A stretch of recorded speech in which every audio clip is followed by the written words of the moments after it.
Bu gap kelinni dadalariga.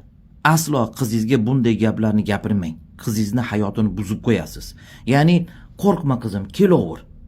O'zim boqib olaman seni. Qo'rqma qizim, och qolmaysan, ko'chada qolmaysan. Ekona uy ham olib beraman.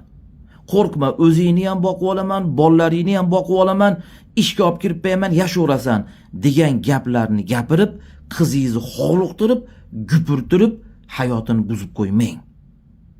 Bilamiz, hammani qizi shirin.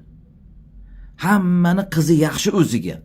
Lekin qizingizga o'sha turmush o'rtog'i bilan yashash shirin. Qizingizga ana shu oilasi bilan birga bo'lib o'sha yerda yashashi yaxshi. Shuning uchun qaytaga qizimizga nima? Sabr qil qizim. Sabr qilgan hammasi o'tib ketadi. Asta-asta hammasi bo'ladi deyishligimiz kerak. Ha deb qo'rqma qizim, kelaver demasdan. Ana kuni kecha bir yigit keldi, konsultatsiyada aytayaptiki, 3 yil bo'ldi oila qurganimga deydi. Bitta bolam bor deydi. Hozir oilam deydi parokanda bo'lyapti deydi. Nimaga? Xotini ketgan, u yoqda deydi qaynotam, ya'ni kelinda dadasi, qo'rqma qizim, o'zim boqib olaman seni. Qo'rqma, ko'chada qolmaysan.